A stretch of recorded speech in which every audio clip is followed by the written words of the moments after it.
کچھ چیزیں تو ایسی ہیں جس کو سب کہہ رہے ہیں کہ یہ شرک فی الصفات ہے، جیسے وہاں پہ شرک فی الذات میں تھا کہ کچھ چیزیں ایسی ہیں جس کو سب کہہ رہے ہیں کہ یار شرک فی الذات ہے، یہاں پہ بھی شرک فی الصفات میں بھی کچھ چیزوں کے اوپر ایگریمنٹ ہو گیا، اتفاق ہو گیا تمام مسالک کا، تمام مکاتب فکر کا، لیکن کچھ چیزوں میں اختلاف ہو گیا۔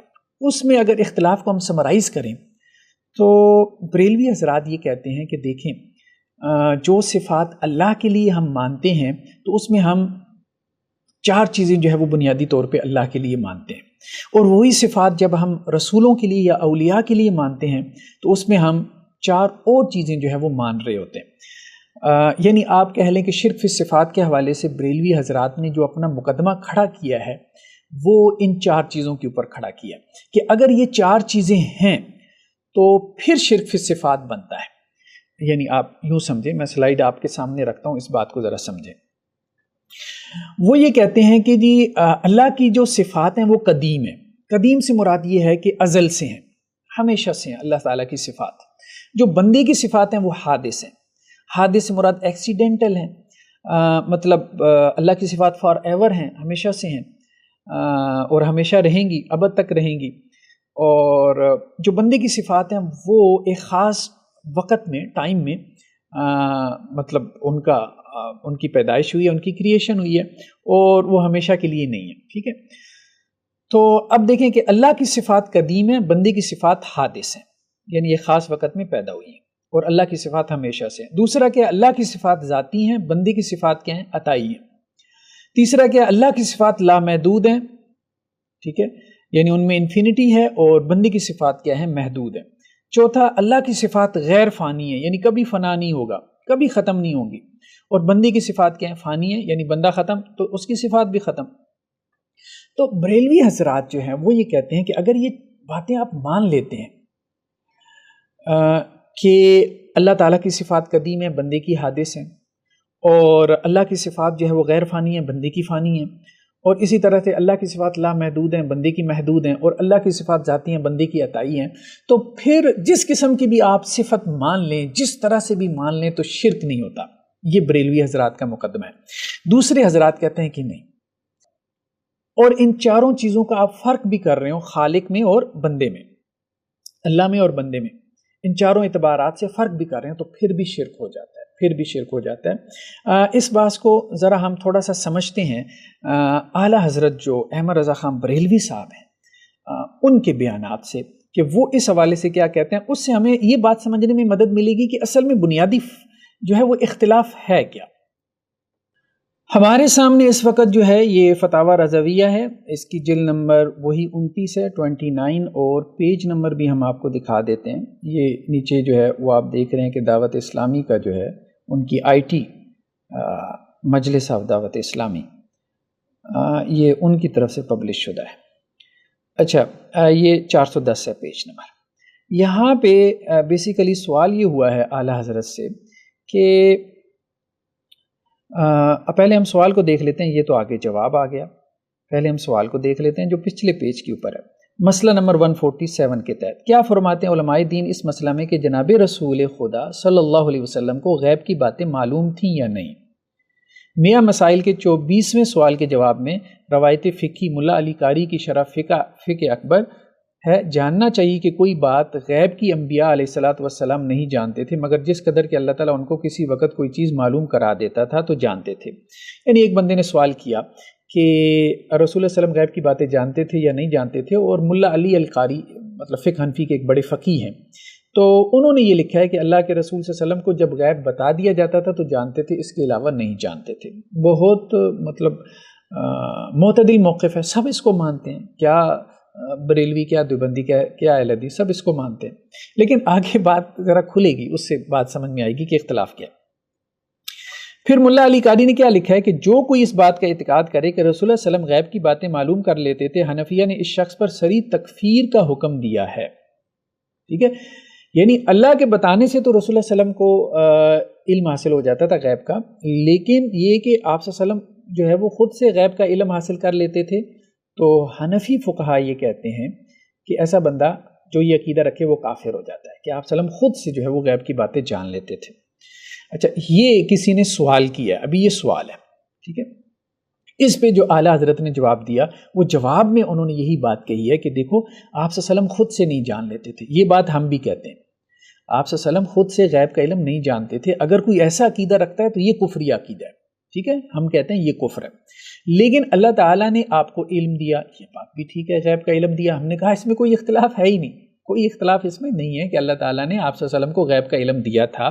اس کی وجہ یہ ہے کہ بہت سی باتیں ہم لوگوں کو نہیں معلوم لیکن آپ صلی اللہ علیہ وسلم کو بتائی گئیں، جیسے آپ صلی اللہ علیہ وسلم کو جو ہے وہ معراج کی رات جو ہے وہ جنت جہنم کی سیر کروائی گئی، وہ ہمارے لیے غیب ہے، آپ صلی اللہ علیہ وسلم کے لیے وہ حاضر بن گیا، ٹھیک ہے، تو یہ بات ٹھیک ہے، اس حد تک ٹھیک ہے، لیکن پھر بھی اختلاف ہو گیا، کہاں اختلاف ہوا اس کو ذرا سمجھیں، یہ اعلیٰ حضرت کے جواب سے۔ زید عمر کچھ کہیں مگر قرآن مجید و احادیث صحیحہ کا ارشاد یہ کہ حضور اقدس علیہ افضل الصلاۃ والسلام کو روز ازل سے روز آخر تک کے تمام غیوب کا علم عطا فرمایا گیا، ٹھیک ہے، یہ بے شک حق ہے کہ انبیاء غیب اسی قدر جانتے تھے جتنا ان کو ان کے رب نے بتایا، بلا شبہ بے اس کے بتائے کوئی نہیں جان سکتا، اور یہ بھی حق ہے کہ احیاناً بتایا گیا کہ وہی حیناً بعد حین ہی اترتی تھی، یعنی وقتاً فوقتاً، نہ کہ وقت بیست سے وقت وفات تک ہر آن علل اتصال۔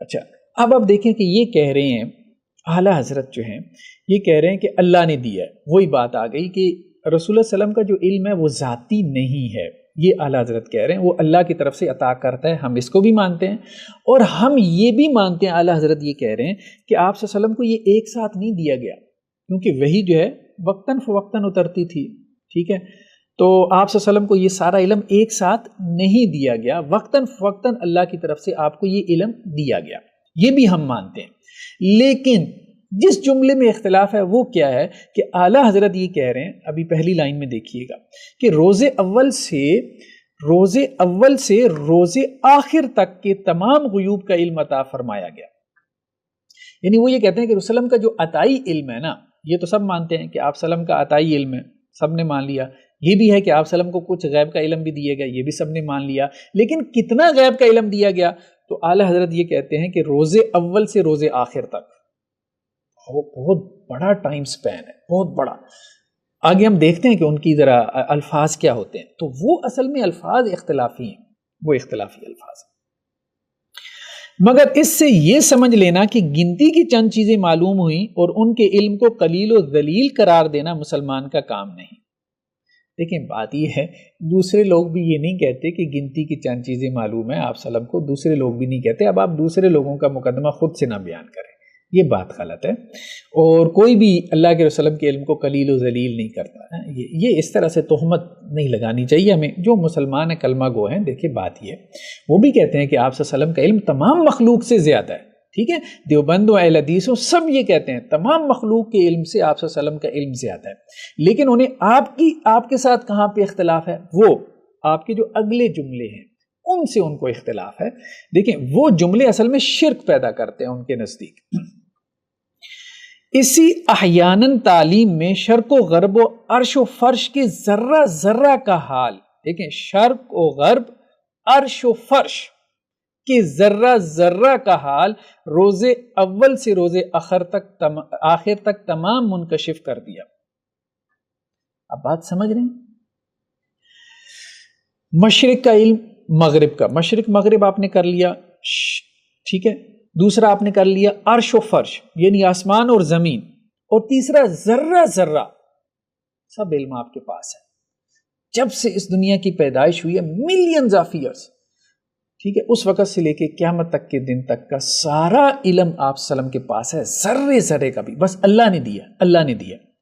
لیکن یہ بھی مانتے ہیں کہ یہ جو سارا آپ صلی اللہ علیہ وسلم کا علم ہے نا، یہ اللہ کے علم کے مقابلے میں کچھ بھی نہیں ہے، ٹھیک ہے، لیکن بات یہ ہے کہ یہ بات کہنا یہ قرآن کے صریح نصوص کے خلاف ہے، ایک بات تو یہ، دوسری بات یہ کہ یہ شرک ہے۔ شرک کس طرح سے ہے؟ اس کو ہم نے استغاثہ کی بحث میں کھولا ہے، ہمارا استغاثہ والا لیکچر آپ دیکھیں، غیر اللہ سے مدد مانگنا، اس میں ہم نے تفصیل سے اس بات کو کھولا ہے کہ اصل بنیاد یہ نہیں ہے جو ہمارے بریلوی جو ہے نا وہ حضرات نے بنائی ہے کہ اللہ کی صفات کو اگر آپ 4 بنیادوں پہ مان لیں اور وہ 4 طرح سے جو ہے وہ آپ بندے کی صفات سے اس کو مختلف کر کے دکھا دیں تو پھر شرک نہیں ہوتا۔ اصل بنیاد یہ نہیں ہے۔ دیکھیں آپ یہ 4 بنیادیں مان بھی رہے ہوں، یہ چاروں بنیادیں، یہ چاروں فروق اور اختلافات آپ مان بھی رہے ہوں، پھر بھی شرک ثابت ہو جاتا ہے قرآن اور حدیث کی روشنی میں، اور یہ ہم نے استغاثہ کے لیکچر میں تفصیل سے ثابت کیا۔ اس کی وجہ یہ ہے کہ لیس کمثلہ شیء، اللہ کی مانند کوئی چیز نہیں ہے۔ جب آپ اللہ کی طرح کی کوئی صفت بندے میں ثابت کرنا چاہیں گے، یعنی ایک صفت صرف اللہ کے لیے وہ ثابت ہو سکتی ہے اس طرح سے، یعنی ایک صفت جس طرح سے اللہ کے لیے ثابت ہوتی ہے اس طرح سے اس صفت کو مخلوق کے لیے ثابت کرنا، یہ بیسیکلی ہے شرک فی الصفات، چاہے اس میں آپ چاروں بنیادوں میں فرق بھی کر رہے ہو، ٹھیک ہے۔ تو اب یہ ہے کہ مشرق اور مغرب کا علم، ٹھیک ہے، زمین اور آسمان کا علم، ذرے ذرے کا علم، یہ اس طرح سے یہ جو علم ہے نا، یہ اللہ کے لیے قرآن میں ثابت کیا گیا، مخلوق کے لیے نہیں ثابت کیا گیا۔ تو اب اس طرح سے صفت علم اگر آپ مخلوق کے لیے ثابت کریں گے تو یہ شرک فی الصفات ہو جائے گا۔ باقی آپ یہ بات ضرور مانیں، ہم بھی مانتے ہیں کہ رسول اللہ صلی اللہ علیہ وسلم کے پاس غیب کا علم تھا، آپ یہ بھی مطلب مانیں کہ آپ صلی اللہ علیہ وسلم کا غیب کا علم جو ہے وہ تھوڑا نہیں تھا، بہت زیادہ ہے، تمام مخلوقات سے زیادہ ہے، ہم اس کو مانتے ہیں، ہم اس کو مانتے ہیں، اس کو قلیل نہیں ہم کہہ سکتے، نہ ہی ہم اس کو جو ہے وہ ذلیل کہہ سکتے ہیں، معاذ اللہ ثم معاذ اللہ، ٹھیک ہے۔ لیکن جب آپ رسول اللہ صلی اللہ علیہ وسلم کے علم کو اللہ کے علم سے ملانا شروع کر دیں گے، کس اعتبار سے؟ آپ کہہ رہے ہیں جی ہم نے نہیں ملایا کیونکہ اللہ کا علم ذاتی ہے اور رسول صلی اللہ علیہ وسلم کا علم جو ہے وہ عطائی ہے۔ دیکھیں بات یہ ہے، اللہ تعالیٰ نے کہہ دیا لیس کمثلہ شیء، اللہ کی جو صفات ہیں، اللہ کی جو صفات ہیں جس طرح سے اللہ کے لیے ثابت ہوتی ہیں، وہ بندوں کے لیے اس طرح سے وہ صفات ثابت ہوتی ہی نہیں ہیں۔ اللہ تعالیٰ بھی دیکھتا ہے، بندہ بھی دیکھتا ہے، یہ بات تو ٹھیک ہے، یہ تو شرک نہیں ہے کہ اللہ بھی دیکھتا ہے بندہ بھی دیکھتا ہے، ایک صفت اللہ کے لیے ثابت کر رہے ہیں، ایک آپ بندے کے لیے بھی ثابت کر رہے ہیں، ہم کہہ رہے ہیں یہ تو شرک نہیں ہے۔ اللہ تعالیٰ عالم الغیب ہے، رسول بھی عالم الغیب ہے، ٹھیک ہے، اس سے تو شرک نہیں ہوتا، ہم بھی کہہ رہے ہیں اس سے شرک نہیں ہوتا۔ لیکن جب آپ رسول کا علم غیب اس طرح سے ثابت کریں گے جس طرح سے اللہ کا علم غیب ہوتا ہے تو پھر شرک آئے گا۔ اسی طرح اللہ تعالیٰ سمیع ہے، بندہ بھی سمیع ہے، اللہ تعالیٰ سنتا ہے، بندہ بھی سنتا ہے، اس سے تو شرک نہیں ہوتا، ٹھیک ہے۔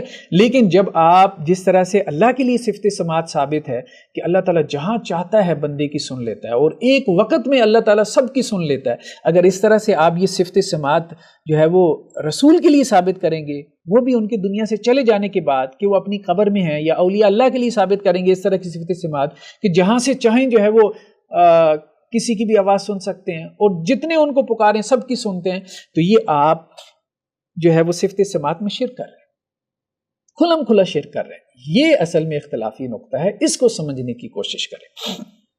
تو یہ اب آپ دیکھیں اعلیٰ حضرت کی جو عبارت ہے کہ رسول اللہ صلی اللہ علیہ وسلم کے لیے جب وہ ثابت کر رہے ہیں تو وہ کہہ رہے ہیں کہ اسی احیاناً تعلیم میں اللہ نے جو آپ صلی اللہ علیہ وسلم کو وقتاً فوقتاً جو ہے وہ غیب کا علم دیا ہے، اس میں شرق و غرب، عرش و فرش کے ذرہ ذرہ کا حال روز اول سے روز آخر تک تمام منکشف کر دیا۔ آیہ کریمہ میں علم ذاتی کی نفی ہے کہ کوئی شخص بے خدا کے بتائے غیب نہیں جانتا، ٹھیک ہے، یہ بے شک حق ہے، اور اسی کی معارضہ کو حنفیہ نے کفر کہا ہے، ٹھیک ہے۔ تو وہ یہ کہتے ہیں کہ آیات میں جو کہا گیا ہے نا کہ اللہ کے علاوہ کوئی غیب نہیں جانتا، تو اس سے مراد یہ ہے کہ خود سے نہیں جانتا، خود سے، حالانکہ آیات میں یہ بات تو نہیں ہے، آیات میں یہ بات نہیں ہے کہ اللہ کے علاوہ جو ہے نا وہ کوئی، یہ تو آپ نے نکالا ہے، یہ تو آپ نے نکالا ہے، آیت کسی آیت کے اندر یہ بات موجود نہیں ہے، ٹھیک ہے۔ آیت میں اصل میں جو بات موجود ہے وہ یہ ہے کہ ایک خاص طرح سے جو ہے وہ اللہ کے لیے علم ثابت کیا گیا، اس طرح سے علم جو ہے وہ بندے کے لیے ثابت نہیں ہوتا، اس طرح سے لیس کمثلہ شیء، اس بات کو سمجھنے کی ضرورت ہے، ٹھیک ہے۔ اچھا، یہ ایک اور مقام ہے، یہ بھی وہی جلد ہے 29، اس میں پیج نمبر 486، تو یہ اعلیٰ حضرت کا جو ہے وہ خاص طور پہ ایک رسالہ ہے، مستقل رسالہ۔ اس میں مسئلہ نمبر 148 کے تحت کسی صاحب نے سوال کیا کہ حضرت علماء کرام اہل سنت کیا فرماتے ہیں اس مسئلے میں کہ زید دعویٰ کرتا ہے کہ رسول اللہ صلی اللہ علیہ وسلم کو حق تعالیٰ نے علم غیب عطا فرمایا، دنیا میں جو کچھ ہوا اور ہوگا حتیٰ کہ بدء الخلق یعنی پیدائش کی ابتدا سے لے کے دوزخ اور جنت میں داخل ہونے تک کا تمام حال اور اپنی امت کا خیر و شر تفصیل سے جانتے ہیں۔ وہی بات آگے، پیدائش سے لے کے جو ہے وہ بدء الخلق سے لے کے دوزخ اور جنت تک آپ صلی اللہ علیہ وسلم جو ہے وہ علم جانتے ہیں، اپنی امت کا ہر خیر اور شر جانتے ہیں، ٹھیک ہے۔ دوسری طرف بکر اس عقیدے کو کفر و شرک کہتا ہے، ٹھیک ہے، مطلب زہد کا یہ عقیدہ ہے اور بکر کہتا ہے کہ بھائی یہ کفر اور شرک ہے۔ کیوں کفر اور شرک ہے؟ وہ کہتا ہے کہ جی حتیٰ کہ آپ صلی اللہ علیہ وسلم کو اپنے خاتمے کا حال بھی معلوم نہ تھا، ٹھیک ہے، کہ آپ نے کب فوت ہونا یہ بھی آپ صلی اللہ علیہ وسلم کو معلوم نہیں تھا۔ اور اپنے اس دعوے کی دلیل میں وہ تقویت الایمان کی باتیں پیش کرتا ہے اور کہتا ہے کہ رسول اللہ علیہ وسلم کی نسبت یہ عقیدہ کہ آپ کو علم ذاتی تھا، خواہ یہ کہ خدا نے عطا فرما دیا تھا، دونوں طرح شرک ہے. ٹھیک ہے، تو اب وہ یہ پوچھ رہے ہیں کہ جی آپ ہمیں بتائیں کہ کس کا عقیدہ ٹھیک ہے. ایک وہ جو کہتا ہے کہ آپ صلی اللہ علیہ وسلم کو ہر چیز کا علم تھا، پیدائش کی ابتدا سے لے کے جنت جہنم میں کون جائے گا، ہر چیز کا علم. اور ایک بندہ کہتا ہے کہ نہیں، اس طرح سے جو ہے وہ عقیدہ جو ہے وہ شرکی عقیدہ ہے، بھلے آپ یہ کہیں کہ یہ سارا علم اللہ نے عطا کیا تھا. کیوں؟ کیونکہ آپ نے اللہ کی صفت کی مثل جو ہے وہ بندے میں وہ ثابت کر دی. یہ ایسی ہے جیسے آپ کہیں کہ اللہ نے اپنے اختیارات بندوں میں تقسیم کر دیا. اللہ کہ اللہ تعالیٰ تو یہ نفی کرتا ہے. ٹھیک ہے، اللہ تعالیٰ تو اس کی نفی کرتا ہے کہ اللہ تعالیٰ اپنے اختیارات بندوں میں تقسیم نہیں کرتا. تو اس طرح سے یہ بات بہت اہم ہے.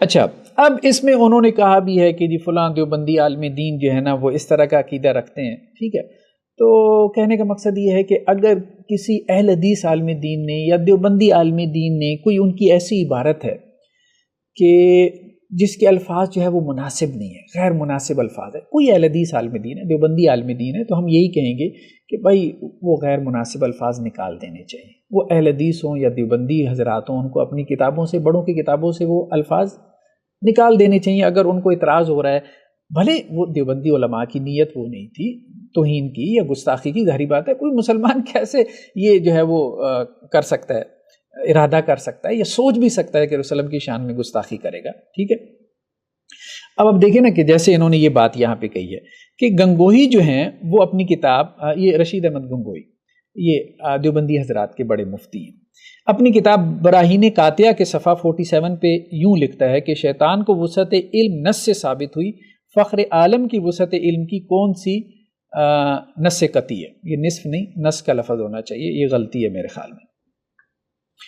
تو وہ یہ کہہ رہے ہیں کہ جی دیکھیں، وہ اب یہ کہہ رہے ہیں کہ جی شیطان جو ہے اس کو اللہ نے علم دیا تھا، وہ تو قرآن میں ہے، لیکن رسول اللہ صلی اللہ علیہ وسلم کو اللہ تعالیٰ نے جو ہے وہ اتنا زیادہ علم دیا تھا، یہ قرآن میں کہاں پہ ہے؟ علم تو آپ صلی اللہ علیہ وسلم کو دیا تھا، یہ تو سارے مان رہے ہیں، غیب کا علم بھی دیا تھا، یہ بھی سارے مان رہے ہیں، لیکن اتنا زیادہ جتنا آپ بیان کر رہے ہیں تو یہ کہاں پہ دیا تھا؟ تو وہ کہہ رہے ہیں کہ یہ تعبیر جو ہے نا ہمیں سمجھ نہیں آ رہی کہ آپ یہ ایک طرف یہ بات بیان کر رہے ہیں اور دوسری طرف جو ہے وہ آپ وہ بات بیان کر رہے ہیں. لیکن بات یہ ہے کہ اگر اعلیٰ حضرت کو یہ اعتراض ہے کہ بھئی یہ الفاظ آپ کے مناسب نہیں ہیں تو اعلیٰ حضرت کو بھی چاہیے اور بریلوی حضرات کو بھی چاہیے کہ ایسی عبارتوں پہ گستاخی کے فتوے نہ لگائیں. ظاہری بات ہے قائل کی مراد گستاخی نہیں ہے، بالکل بھی نہیں ہے یہ اس عبارت سے، اور ہو بھی نہیں سکتی. اس نے بس آپ یوں کہہ سکتے ہیں کہ جی اپنا جواب دیتے ہوئے یا مناظرے کے انداز میں بعض اوقات بندہ ایک چیز بطور مثال جو ہے وہ بیان کر دیتا ہے، باقی اگلے کو اگر اعتراض ہو گیا تو اس کو بھی چلے ٹھیک ہے بھئی ہم یہ مثال نکال دیتے ہیں، اپنی کتاب سے نکال دیتے ہیں، کوئی حرج نہیں، آپ کو اس پہ اعتراض ہے چلیں کوئی اختلاف نہیں ہے، ہم کوئی دوسری مثال لے آئیں گے. یہ بات میرے خیال میں ٹھیک ہے. بریلوی حضرات کو گستاخی کا فتویٰ نہیں لگانا چاہیے اسی باتوں پہ، اور دیوبندی اور اہل حدیث حضرات کو کیا کرنا چاہیے کہ اگر ان کی کسی عبارت پہ ان کو اعتراض ہوا ہے تو وہ اس عبارت کو کہیں چلے بھائی ہم نکال دیتے ہیں. تو مجھے بعض اوقات کسی نے کہا کہ بھائی حافظ صاحب آپ کی طرف سے یہ لفظ سخت آ گیا، آپ کی ویڈیو میں، آپ کی کتاب میں سخت لفظ آ گیا، فلاں کے بارے میں آپ نے تنقید کرتے ہوئے، تو میں نے کہا چلیں بھائی ہم اس کو ایڈٹ کر دیتے ہیں، اپنی کتاب سے نکال دیتے ہیں. اگلے ایڈیشن میں نکال بھی دیا تو، یا اگر ایڈیٹنگ ممکن ہوئی تو ایڈیٹنگ کر دی، تو یہ اس طرح سے اس میں کوئی حرج والی بات نہیں ہے میرے خیال میں. اچھا نیکسٹ، اب اصل بات یہ ہے کہ اعلیٰ حضرت نے اس کے لیے دلائل کیا دیے. دیکھیں انہوں نے جو دلائل دیے نا، صحیح بات یہ ہے کہ یہ دلائل نہیں ہے.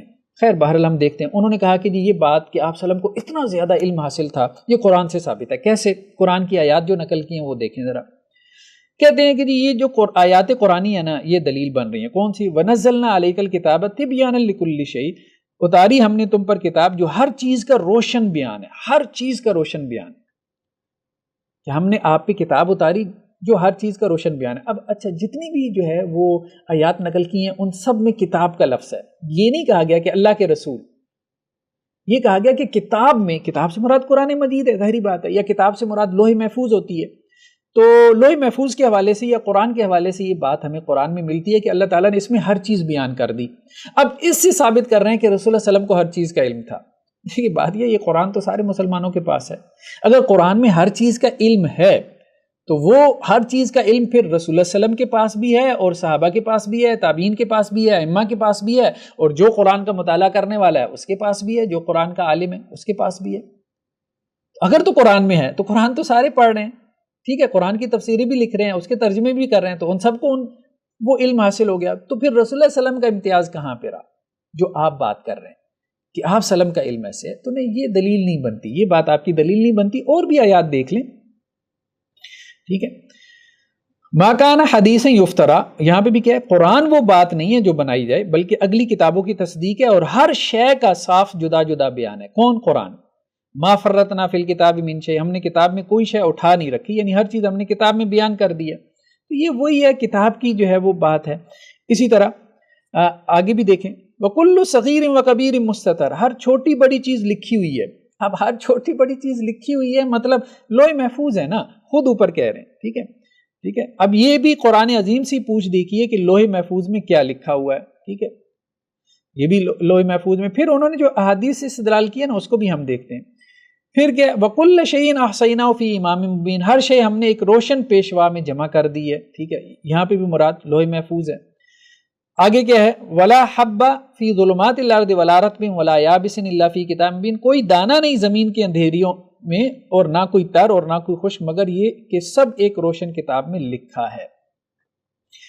اب یہ قرآن کے بارے میں یا لوح محفوظ کے بارے میں بات ہے. ٹھیک ہے، اس سے مراد رسول اللہ صلی اللہ علیہ وسلم کا علم نہیں ہے. ٹھیک ہے، قرآن جو ہے وہ آپ صلی اللہ علیہ وسلم پہ نازل ہوا. ٹھیک ہے، تو آپ صلی اللہ علیہ وسلم جو ہے کے پاس قرآن کا علم ہے. ٹھیک ہے، اس میں کوئی شک نہیں ہے. تو اس سے یہ استدلال کرنا کہ قرآن میں ہر چیز موجود ہے، دیکھیں یہ بات ٹھیک نہیں ہے. ان آیات کا یہ مفہوم ہے ہی نہیں. یہ جو آیات ہے نا کہ قرآن میں ہر چیز کا بیان ہے، تو اب ہم پھر ہر چیز کا، ہر سوال کا جواب قرآن سے کیوں نہیں ڈھونڈتے؟ مجھے بتائیں نا. پھر یہ آپ یہ کیوں کہتے ہیں کہ ایک مسئلہ قرآن میں نہیں ہے تو ہم حدیث کی طرف چلے جاتے ہیں، اور ایک مسئلہ جب حدیث میں نہیں ملتا تو ہم اجماع کی طرف جاتے ہیں، اور ایک مسئلہ اجماع میں نہیں ملتا تو ہم قیاس کی طرف جاتے ہیں، اور اگر قیاس میں بھی نہیں ملتا تو ہم قول صحابی کی طرف جاتے ہیں کہ صحابہ کا فتویٰ کیا ہے، اور اگر صحابہ کے فتویٰ میں بھی نہیں ملتا، اب صحابی کے فتویٰ کیا قرآن ہے؟ کہنے کا مقصد یہ کہ اگر ہر چیز قرآن میں تھی تو قول صحابی سے جو ہے وہ فتویٰ کیوں پکڑا جاتا ہے؟ ہر مسلک کے اندر قول صحابی کو دلیل بنایا جاتا ہے کہ ہاں بھئی اس مسئلے میں قرآن اور حدیث میں کوئی بات نہیں مل رہی، چلیں قول صحابی سے لے لیتے ہیں، صحابی کا فتویٰ لے لیتے ہیں، پھر مصلحت سے لے لیتے ہیں، پھر استحسان سے لے لیتے ہیں حنفیہ کے نزدیک. ٹھیک ہے، اب جن لوگوں نے اصول فقہ پڑھی ہے ان کو یہ بات سمجھ میں آ رہی ہوگی. تو کہنے کا مقصد یہ ہے کہ ہر چیز قرآن میں، یہ ایک عمومی بات ہے کہ اللہ تعالیٰ نے کہی ہے کہ ہر چیز کی اصول اللہ نے قرآن میں بیان کر دی ہے، بنیادیں بیان کر دی ہیں، باقی تفصیلات تو قرآن میں نہیں ہیں. قرآن میں ہر چیز کی تفصیلات نہیں ہیں، یہ بات تو بالکل واضح ہے. تمام مفسرین نے ان آیات کی یہی تشریح کی ہے سوائے ابن حزم ظاہری کے. اور ابن حزم ظاہری جو ہے وہ آپ ان کو کیا مانتے ہیں؟ تو کہنے کا مقصد یہ، رحمہ اللہ، کہنے کا مقصد یہ ہے کہ یہ اس طرح سے قرآن کی آیات کی تفسیر بھی ٹھیک نہیں ہے کہ قرآن میں ہر چیز کا بیان ہے. قرآن میں ہر چیز کے بیان سے مراد یہی ہے کہ اللہ نے ہر چیز کے اصول و ضوابط، بنیادی باتیں اللہ نے ہر چیز کے حوالے سے قرآن میں بیان کر دی ہیں، باقی تفصیلات پھر بعض اوقات آپ کو احادیث میں ملتی ہیں. ٹھیک ہے، جیسے جو ہے وہ اب کوئی بندہ کہے کہ جی نماز کی تفصیل، پوری نماز ذرا قرآن سے نکال کے دکھاؤ، نکالیں گے؟ کہاں سے نکالیں گے؟ مطلب یہ ہے کہ ایسے نہیں ہے نا، قرآن میں ہر چیز کا بیان نہیں ہے، یہ بات غلط ہے. تو یہ بات دلیل نہیں بنتی. دوسرا انہوں نے حدیث کو دلیل بنایا. حدیث میں کیا ہے کہ یہ انہوں نے جو ہے وہ کچھ روایات لے کے آئے ہیں، صحیحین کہہ رہے ہیں، بخاری اور مسلم میں حضرت حذیفہ سے روایت ہے کہ رسول اللہ صلی اللہ علیہ وسلم نے ایک بار ہم میں کھڑے ہو کے جو ہے وہ ابتدا سے، مطلب جب سے دنیا قائم ہوئی اس سے وقت سے لے کے قیامت تک جو کچھ ہونے والا تھا، آپ صلی اللہ علیہ وسلم نے سب کچھ جو ہے وہ بیان کر دیا اور آپ نے کچھ بھی نہیں چھوڑا. لیکن آگے الفاظ کیا ہیں، حافظہ من حافظہ ونسیہ من نسیہ، یعنی اس کا ترجمہ انہوں نے کیا کیا، جس سے یاد رہا، جو بھول گیا. میں یہ نہیں کہہ رہا کہ ترجمہ غلط کیا ہے، ترجمہ ٹھیک کیا ہے، میں نے ویسی ذرا زور دینے کے لیے کہ ان کے ترجمے کے اوپر ذرا غور کریں کہ یہ حدیث دلیل نہیں بنتی. ان کے ترجمے کو سامنے رکھیں اعلیٰ حضرت کے. باقی دیکھیں ہم اختلاف کرتے ہیں اور ہمارے دوست بھی کہتے ہیں کہ حافظ صاحب آپ کی یہ اچھی بات ہے کہ آپ احترام کے ساتھ، پورے احترام کے ساتھ جو ہے وہ اختلاف کرتے ہیں.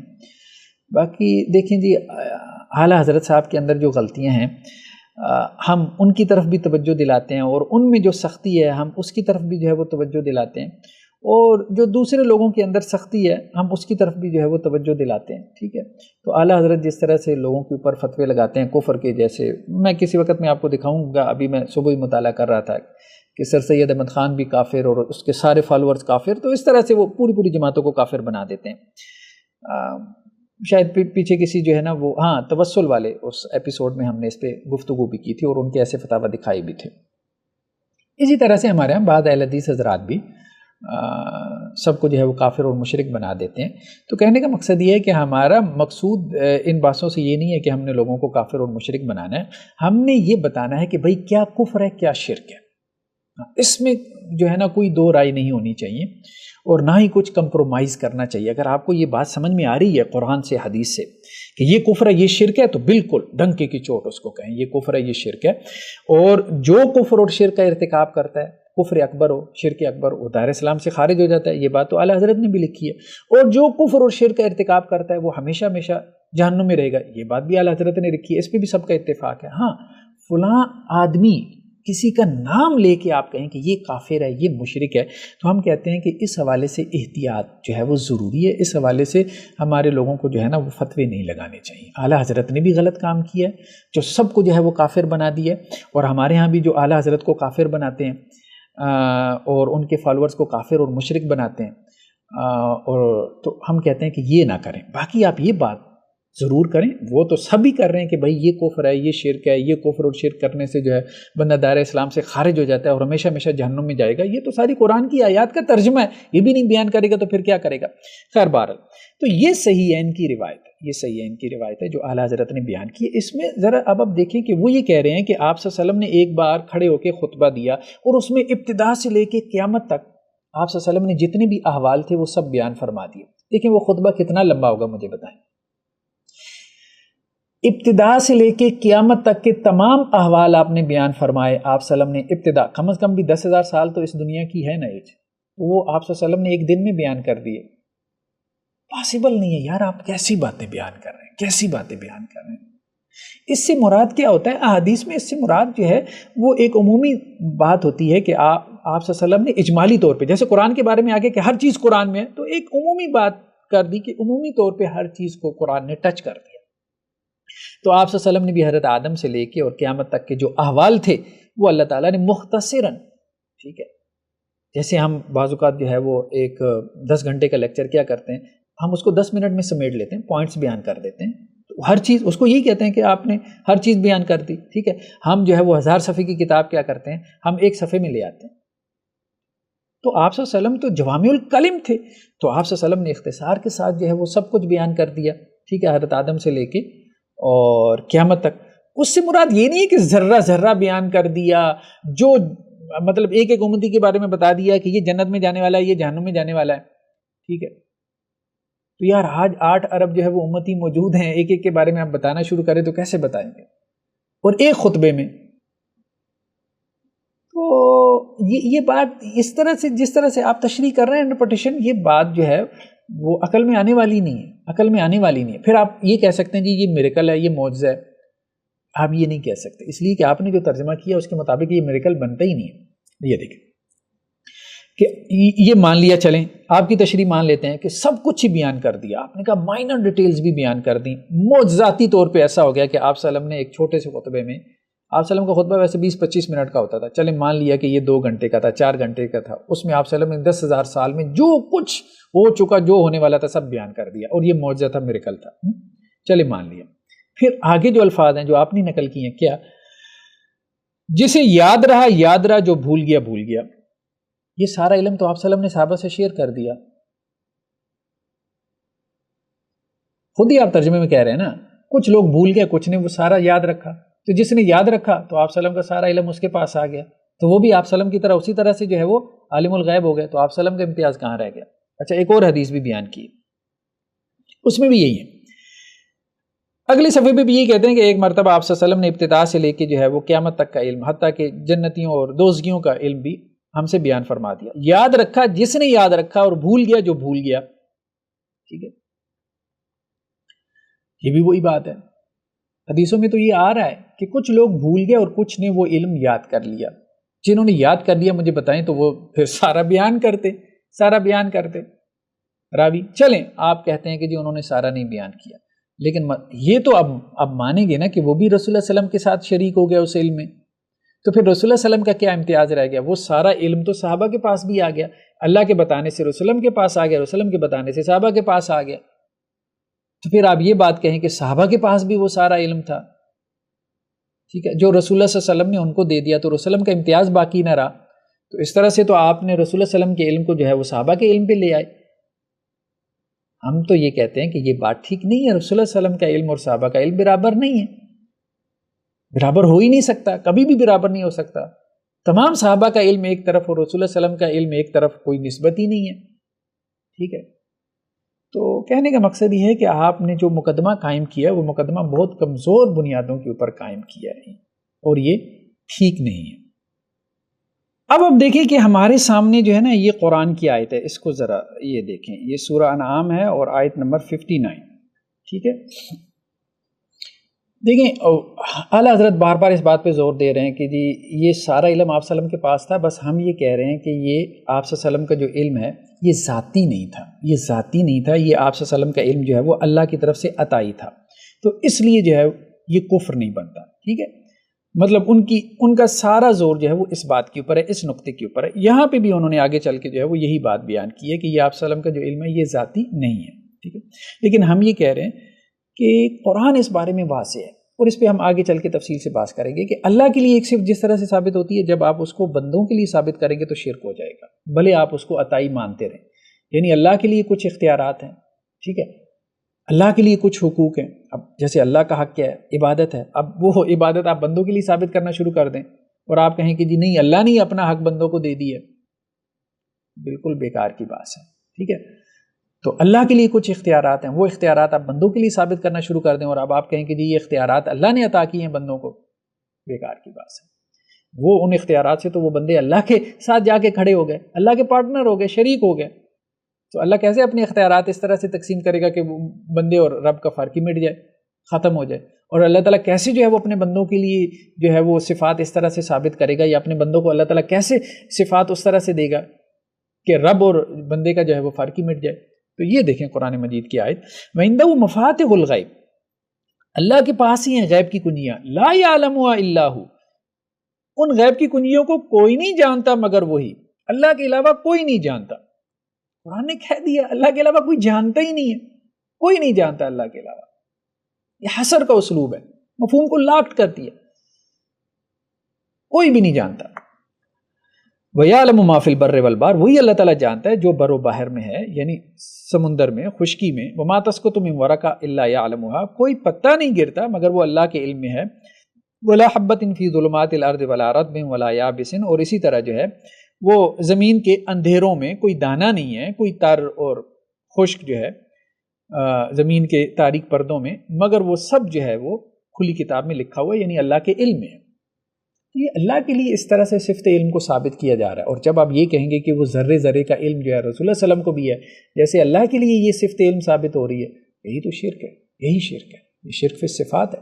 باقی ہم نے کہا دو باتوں پہ اتفاق ہے، آپ صلی اللہ علیہ وسلم کو غیب کا علم تھا، ہم مانتے ہیں، ٹھیک ہے۔ آپ صلی اللہ علیہ وسلم کا جو غیب کا علم تھا یا آپ صلی اللہ علیہ وسلم کا جو علم تھا وہ قلیل نہیں تھا، بہت زیادہ تھا، ہم اس کو بھی مانتے ہیں۔ لیکن جب آپ بہت زیادہ کو اس طرح سے جو ہے وہ ڈیفائن کرتے ہیں، اس طرح سے ایکسپلین کرتے ہیں کہ وہ بہت زیادہ جو ہے وہ اس طرح سے ثابت کرتے ہیں جیسے وہ علم اللہ کے لیے ثابت ہوتا ہے، نہیں، وہ شرک فی الصفات ہے، وہ شرک فی الصفات ہے۔ اس کو ایک اور طرح سے سمجھیں، جیسے اللہ تعالیٰ کی صفت سماعت ہے، ٹھیک ہے، بندے کے اندر بھی صفت سماعت ہے، اللہ تعالیٰ بھی سنتا ہے اور بندے بھی سنتے ہیں، ٹھیک ہے،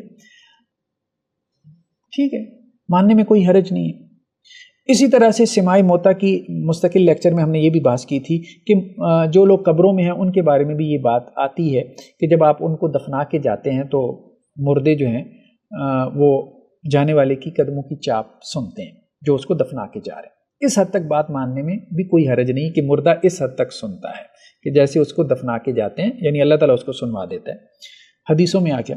لیکن اگر آپ مردے کو یا میت کو اس طرح سے اس کا سننا ثابت کریں جیسے اللہ کا سننا، کہ جہاں سے اللہ تعالیٰ چاہتا ہے سن لیتا ہے، مردہ بھی اسی طرح جہاں سے چاہتا ہے سنتا ہے، وہ بھائی جب زندہ تھا اس وقت نہیں سن سکتا تھا، ٹھیک ہے، امریکہ میں جو بیٹھا ہے اس کی آواز یا جو سعودی عرب میں بیٹھا اس کی آواز جب بندہ زندہ تھا اس وقت نہیں سن سکتا تھا، مرنے کے بعد سن سکتا ہے۔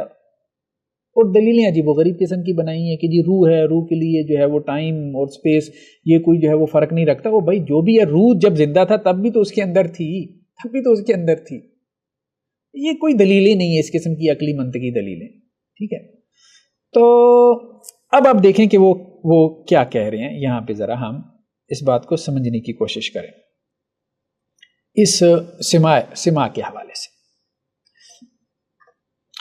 کہتے ہیں جی اولیاء اللہ کو مسئلہ نمبر 169 160، یہ وہی جلد نمبر 29 ہے، پیج نمبر 546، کہ اولیاء اللہ کو دور سے مشکل کے واسطے پکارنا کیسے ہے؟ اولیاء اللہ دور سے بعض وقت سنتے ہیں یا سب وقت سنتے ہیں؟ بعض وقت سنتے ہیں یا سب وقت سنتے ہیں؟ ایک تو یہ کہ دور سے ان کو پکارتے ہیں، دیکھیں نا، ایک تو یہ ہے کہ ما تحت الاسباب، ہم نے اس پہ بھی بات کی تھی، ما تحت الاسباب ما فوق الاسباب، اس تقسیم کی وجہ کیا ہے وہ آپ بات ہماری وہ دیکھ لیں۔ ہم نے کہا تھا کہ اصل یہ نہیں ہے، اصل یہ تقسیم نہیں ہے، اصل بات یہ ہے کہ کس طرح سے آپ وہ صفت سماعت ثابت کر رہے ہیں۔ جیسے اللہ کے لیے وہ صفت سماعت ثابت ہوتی ہے، حدیثوں میں آتا ہے کہ اللہ تعالیٰ جو ہے وہ ایک وقت میں 8 ارب انسان اللہ کو پکاریں تو اللہ تعالیٰ سب کی سنتا ہے، جہاں سے تم اس کو پکارو اللہ تعالیٰ تمہاری سنتا ہے۔ اس شان سے جب بندے کے لیے آپ صفت سماعت ثابت کریں گے، سننا، بندے کے لیے بھی اس طرح سے سننا ثابت کریں گے تو یہی تو شرک ہے۔ باقی آپ مردے کو بھی اس حد تک اگر اس کا سننا مان لیتے ہیں کہ جی قدموں کی چاپ وہ سنتا ہے، آپ وہاں اس کی قبر پہ جاتے ہیں، قبرستان میں السلام علیکم کہتے ہیں تو وہ مردہ جو ہے وہ سلام کی آواز سنتا ہے، اس حد تک سننے میں کوئی حرج نہیں ہے، کیونکہ یہ محدود ہے، یہ لمیٹڈ ہے، ٹھیک ہے۔ اسی طرح آپ صلی اللہ علیہ وسلم کی قبر پہ جب آپ کھڑے ہوتے ہیں اور درود و سلام پڑھتے ہیں تو اللہ کے رسول صلی اللہ علیہ وسلم جو ہے وہ اس کو سنتے ہیں، لیکن یہ ہے کہ یہاں بیٹھے ہوئی ہے کوئی درود السلام پڑھے اور آپ صلی اللہ علیہ وسلم اس کو اپنی قبر میں سن لیں، تو اگر آپ یہ عقیدہ رکھتے ہیں تو گویا آپ جو ہے یہ جو صفت سماعت ہے رسول اللہ علیہ وسلم کی، اس کو ثابت کر رہے ہیں کہ یہ اللہ کی جیسی ہے۔ یا آج ادھر بیٹھی ہوئی کوئی جو ہے وہ کسی ولی کو پکارتا ہے، ایک تو یہ نا ان کی قبر پہ جا کے السلام علیکم کہتا ہے وہ سنتا ہے، چلیں وہ شرک نہیں ہے، وہ بات کسی حد تک سمجھ میں آتی ہے، لیکن یہاں بیٹھے ہوئے سنتے ہیں یا ان کو جو ہے وہ ہزاروں لوگ پکارتے ہیں اور وہ سنتے ہیں، جیسے اب آپ دیکھیں اس کمرے میں 10 لوگوں اکٹھے بولیں تو مجھے تو کوئی بات سمجھ ہی نہیں آئے گی۔ تو زندہ ہوتے ہوئے یہ جو ہے وہ ہماری یہ صفات اتنی ایکٹیو نہیں ہے، اتنی فعال نہیں ہے، تو مرنے کے بعد آپ کیسے کہتے ہیں کہ جی وہ اور ایکٹیو ہو گئی؟ بالکل بیکار فضول کی بات ہے، یہ بحث نہیں کرنی چاہیے۔ زندہ ہوتے ہوئے بھی ہمارے اندر روح موجود ہوتی ہے، یہ روح کی بات کہاں سے لے آئے؟ دوسرا سوال یہ کیا کہ اگر کوئی یا رسول اللہ پکارے اور یہ اعتقاد رکھے کہ آپ بذات خود سنتے ہیں، بعض کہتے ہیں کہ یہ اعتقاد کہتے ہیں کہ یہ اعتقاد ٹھیک نہیں، ٹھیک ہے، بعض لوگ یہ کہتے ہیں کہ یہ اعتقاد ٹھیک نہیں۔ اب اس کے جواب میں وہ یہ کیا کہہ رہے ہیں، ذرا ان کے الفاظ ذرا نوٹ کریں جو ہم آپ کو سنوانا چاہتے ہیں۔ کہتے ہیں جی یہ ہر وقت سنتے اور حاجت روائی فرماتے ہیں، ہر وقت، کہ بِإِذْنِ تعالیٰ اس میں قاضی الحاجات، ٹھیک ہے، اس میں قاضی الحاجات کے مظہر ہیں۔ اللہ اکبر۔ بذات خود کے اگر یہ مانا کہ بے عطائے الہی خود اپنی ذاتی قدرت سے سنتے ہیں تو یہ بے شک باطل بلکہ کفر ہے، اور یہ ہرگز کسی مسلمان کا خیال بھی نہیں، ٹھیک ہے۔ اور اگر بذات خود کے یہ مانا کہ بعطائے الہی حضور کی قوت سامعہ تمام شرق و غرب کو محیط ہے، سب کی عرضیں آوازیں خود سنتے ہیں، اگرچہ آداب دربار شاہی ہر ذرہ ان کے پیش نظر ہے اور عرض و سما کی ہر آواز ان کے گوشے مبارک میں ہے۔ دیکھیں کہہ رہے ہیں کہ خود نہیں سنتے، اللہ نے ان کو یہ قوت سماعت دی ہے، یہ اگر مان لیں تو پھر آپ کہیں کہ جی رسول اللہ صلی اللہ علیہ وسلم شرق و غرب میں کوئی ان کو پکارے تو سنتے ہیں، اپنی قبر میں سب ایک مرتبہ میں پکارے تو سنتے ہیں، تو یہ ٹھیک ہے، اور ہر وقت میں سنتے ہیں، یہ بھی ٹھیک ہے۔ بالکل بیکار کی بات ہے، ہر وقت میں زندہ نہیں سنتا، سویا ہوا ہو تو وہ آپ کی بات سنتا ہے، ٹھیک ہے، نہیں سنتا۔ جاگا ہوا ہو تو مطلب 1 کلومیٹر 4 کلومیٹر 10 کلومیٹر دور سے پکارے تو سنتا ہے، نہیں سنتا۔ ایک وقت میں 100 لوگ آپ کو پکارے ہیں آپ کے سامنے، آپ اس کی آواز سمجھ جائیں گے؟ نہیں سمجھیں گے۔ یہ لیمیٹیشنز ہیں، یہی فرق ہے اصل میں کہ انسان کی صفات جو ہیں یہ آپ نے مطلب اس کے اوپر جو لیمیٹیشنز تھیں وہ آپ نے کیا کی؟ ہٹا دی، آپ نے لیمیٹیشن ہٹا دی انسان کی صفات میں، اور اب آپ نے ان صفات کو اس طرح سے ثابت کرنا شروع کر دیا جیسے وہ اللہ کے لیے ثابت ہوتی ہیں۔ کہ اللہ کے بارے میں قرآن میں آتا ہے کہ اسی طرح حدیث میں آتا ہے کہ اللہ تعالیٰ جو ہے وہ ایک وقت میں سارے لوگوں کی جو ہے وہ آوازیں سنتا ہے، جہاں سے تم اس کو پکارو اللہ تعالیٰ تمہاری شاہ رگ سے بھی زیادہ قریب ہے، ٹھیک ہے۔ تو یہ اصل میں ہے محل اختلاف۔ ہم نے کہا کہ یہ بھی اختلاف نہیں ہے، اس پہ بھی ہم کہتے ہیں کہ یہ شرک نہیں ہے، اگرچہ اس میں اختلاف ہے۔ کچھ لوگ کہتے ہیں کہ جی مردے بالکل ہی نہیں سنتے، ٹھیک ہے، کچھ لوگ کہتے ہیں کہ نہیں سنتے ہیں اگر قبر پہ آپ کھڑے ہوں، تو وہ آپ نے لمیٹڈ صفت مانی ہے ان کی، ٹھیک ہے۔ لیکن جب آپ کہتے ہیں کہ ہر جگہ سے سنتے ہیں، اسی طرح اولیاء اللہ ہر جگہ سے جو ہے وہ اپنے مریدوں کی آوازیں سن کے بلکہ ان کی مدد کو بھی پہنچ جاتے ہیں. یہی شرک ہے. یہ شرک نہیں ہے تو پھر اور شرک کیا ہے؟ اب دیکھیں نا، جیسے صرف اللہ کے وسلم کے لیے نہیں بلکہ عجیب و غریب قسم کے وہی جیسے ہم کہتے ہیں کہ جی قصے ہیں، کہانیاں ہیں جن کی کوئی سند نہیں ہے، ٹھیک ہے، دیومالائی قصے ہیں، وہ قصے کہانیاں آج آپ کو نظر نہیں آتے. اگر یہ واقعتاً مطلب آج کے اولیاء اللہ ختم ہو گئے، 8 ارب جو ہے وہ انسان موجود ہیں، 1.5 ارب مسلمان ہیں، آج کوئی اللہ کا ولی نہیں ہے. مطلب جب سے کیمرے ویمرے آ گئے ہیں تو کیا اللہ کے ولی ختم ہو گئے؟ اب کوئی ایسا واقعہ رونما نہیں ہوتا جو یہ واقعات یہاں پہ بیان کر رہے ہیں. اب دیکھیں ذرا واقعات. عبد الوہاب جو شہرانی ہیں انہوں نے اپنی کتاب میں لکھا ہے لواقح الانوار فی طبقات الاحیار، ٹھیک ہے. سیدی محمد غمری کہ ایک مرید جو ہے وہ بازار میں جا رہے تھے تو ان کے جانور کا پاؤں پھسلا، بآواز پکارا یا سیدی محمد یا غمری، ٹھیک ہے. سیدی محمد غمری جو ہے وہ ان کے ایک مرید جا رہے تھے تو ان کے جانور کا پاؤں پھسلا، یعنی جانور کے پاؤں پھسلنے پہ بھی اللہ کو نہیں پکار رہے. دیکھیں قرآن میں بار بار ہے اللہ کو پکارو، اللہ کو پکارو. وقال ربکم ادعونی استجب لکم، اللہ تعالیٰ کہہ رہے ہیں مجھے پکارو مجھے پکارو مجھے پکارو. یہاں دیکھیں مطلب ہر جگہ کہیں ولی کو پکارو، کہیں غوث اعظم کو پکارو، کہیں داتا صاحب کو پکارو، کہیں اللہ کے رسول کو پکارو. حالانکہ اللہ کے رسول صلی اللہ علیہ وسلم کی بھی یہ تعلیمات نہیں ہے اور اولیاء صالحین کی بھی یہ تعلیمات نہیں ہے کہ اللہ کو چھوڑ کے ہمیں پکارو، اور یہاں چھوٹی چھوٹی باتوں پہ ان کو پکار رہے ہیں. مطلب ان کی جتنی آپ دیکھیں قوالیاں دیکھ لیں، جتنی نعتیں دیکھ لیں، وہاں کہیں آپ کو نظر آتا ہے کہ اللہ کو پکارو. جتنی شاعری دیکھ لیں، اعلیٰ حضرت کی بھی آپ شاعری دیکھ لیں، ساری رسول اللہ علیہ وسلم کو پکارنے کے حوالے سے، اولیاء کو پکارنے کے حوالے سے. مطلب یہ تو آپ بھی مانتے ہیں نا کہ اصل اللہ کو پکارنا ہے، تو اللہ کو پکارنے کے حوالے سے آپ کے ہاں کتنی قوالیاں ہیں مجھے بتائیں. یا اللہ مدد کے اوپر جو ہے وہ کوئی قوالی نکال کے دکھائیں، یا اللہ مشکل کشا کے اوپر کوئی قوالی نکال کے دکھائیں. ساری حیرت علی کے اوپر بنی ہوئی ہیں، یا غوث اعظم پہ بنی ہوئی ہیں، یا داتا صاحب پہ بنی ہوئی ہیں، ٹھیک ہے، یا رسول اللہ صلی اللہ علیہ وسلم پہ جو ہے وہ بنی ہوئی ہیں. کہنے کا مقصد یہ ہے کہ یہ سب کیا ہے، یہ سب کیا ہے؟ سارے نبی تیرے در کے سوالی. یہ اللہ کے بارے میں آپ کیوں نہیں کہتے؟ اللہ کے حوالے سے ایسی کیوں کوئی نعت جو ہے کیوں نہیں جو ہے وہ لے کر آتے؟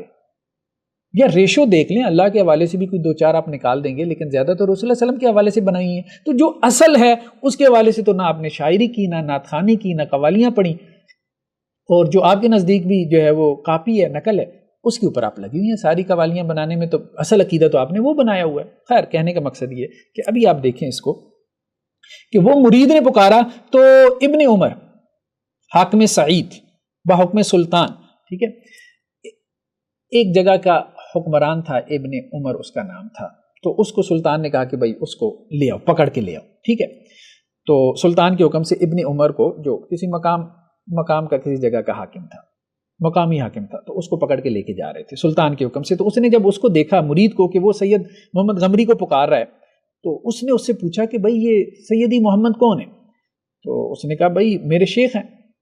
تو اس پہ ابن عمر نے بھی کہا کہ میں بھی ان کو پکارتا ہوں، تو میں ذلیل بھی کہتا ہوں یا سیدی یا غمری لاحقنی، اے میرے سردار، اے میرے غمری مجھ پہ نظر عنایت کرو. ان کا یہ کہنا تھا کہ حضرت سیدی محمد غمری رضی اللہ عنہ تشریف لائے اور مدد فرمائی کی بادشاہ اور اس کے لشکریوں کی جان پر بن گئی. مجبورانہ ابن عمر کو خلعت دے کر رخصت کیا. سید محمد غمری تشریف لائے، نہ صرف سنا بلکہ اس بندے کے ایک دفعہ پکارنے پہ تشریف بھی لائے. کتنے لوگ داتا صاحب کو پکارتے ہوں گے؟ اس عقیدے کے حامل ہیں نا میجورٹی بریلویوں کی. کتنے پکارتے ہوں گے داتا صاحب؟ آتے ہیں داتا صاحب، جھوٹی قصے کہانیاں. شاہ عبد القادر جیلانی آتے ہیں، جھوٹی قصے کہانیاں. کسی کے پاس آتا ہے بھی ہے تو شیطان اور جن آتا ہے ان کی شکل میں، وہ بھی خواب میں. یہ کیا ہے سارا؟ مطلب کن چیزوں کے اوپر آپ نے یہ کھڑا کیا ہوا ہے؟ یہ باتیں کوئی ماننے والی ہیں؟ کس طرح کوئی بندہ جو ہے وہ ٹریول کر کے آ جاتا ہے، آپ اس کو پکارتے ہیں. اس وقت کی ایک قصہ کہانی، اس کے بعد کب ہوا ہے؟ یہ آج ہو رہا ہے. اچھا، اس طرح اگلا واقعہ دیکھیں.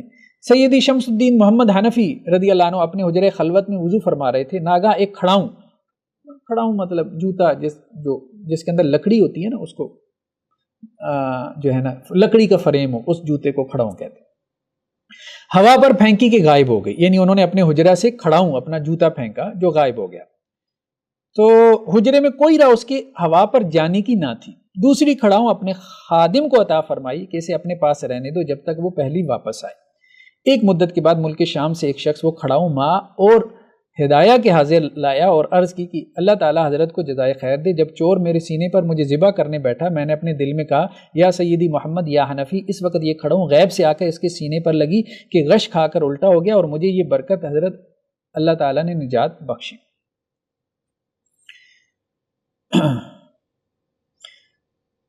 اب دیکھیں کیا ہے کہ ایک صاحب نے جو ہے وہ چور آیا، کہانی کیا سٹوری کیا، چور آیا اور ان کے سینے پہ بیٹھا، ان کو ذبح کرنے لگا، تو انہوں نے پکارا یا سیدی محمد یا حنفی، تو یا سیدی یا محمد حنفی پتہ نہیں کہاں تھے، ٹھیک ہے، اور یہ تو ملک شام میں تھا اور وہ پتہ نہیں کہاں پر تھے، خیر، اور انہوں نے اپنے حجرے سے ایک جوتا اتار کے پھینکا، وہ جوتا آ کے اس کو لگا ہے چور کو اور وہ غش کھا کے گر گیا، ٹھیک ہے، اور وہ پھر بندہ جو ہے وہ پھر حضرت سیدی محمد حنفی کے پاس آیا اور ان کا جوتا لے کے، یار کیا بات ہے، قسم سے کیا بات ہے،